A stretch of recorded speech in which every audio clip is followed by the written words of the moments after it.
இன்றைக்கு நீங்கள் இந்த நிகழ்விலிருந்து வெளியே கிளம்பும் போது ஒவ்வொருத்தர் மனசுலயும் ஒரு உறுதிமொழி இருக்கும். என்னன்னா, நான் நம்முடைய ஆட்சியாளர் ஷேக் அப்துல் ரஹ்மானை போல் ஒரு ஆட்சியாளராக வருவேன். நம்முடைய பயிற்சி ஆட்சியாளர் வெங்கடேஸ்வரனை போல் நான் IAS தேர்வில் வெற்றி பெறுவேன். நம்முடைய முதல்வர் தங்கராஜ் ஐயாவை போல் நான் கல்வி பற்று கல்லூரி முதல்வராக வருவேன்.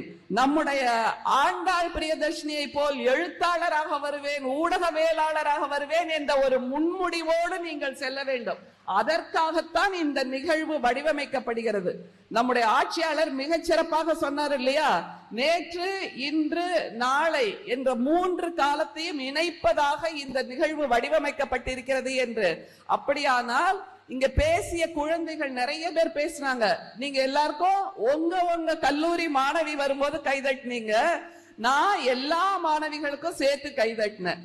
அதை தவிர எனக்கு இன்னொரு மகிழ்ச்சி என்னவாக இருந்தது தெரியுமா, பேசின அத்தனை பேரிலும் ஒரே 2 மாணவர்கள் தான் வந்தாங்கன்னு நினைக்கிறேன். மீதி எல்லோரும் பெண்கள் என்றால் பெண்கள் பேச துவங்க வைத்திருக்கிறது நம்முடைய தமிழ்நாடு அரசு என்பதை நீங்கள் புரிந்து கொள்ள வேண்டும். பெண்களுக்கு மேடை கொடுத்து, பெண்களுக்கு சிந்திக்கின்ற வாய்ப்பை கொடுத்து, பெண்களை மேடை ஏற்றி பேசுங்கள் என்கின்ற வாய்ப்பை கொடுத்திருக்கின்ற நம்முடைய தமிழ்நாடு அரசுக்கு நீங்கள் மீண்டும் கைதட்டலை கொடுக்க வேண்டும். இது உலகத்துல எங்கேயுமே நடக்காது. எல்லா இடங்களிலும் பெண்களின் கல்வியை பறிக்கின்றார்கள்.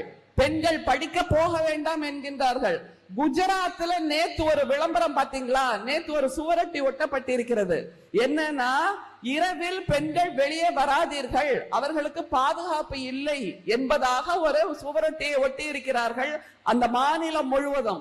அப்படியாக இல்லாமல் இங்கே ஆயிரக்கணக்கான பெண்கள் வந்திருக்கிறார்கள்.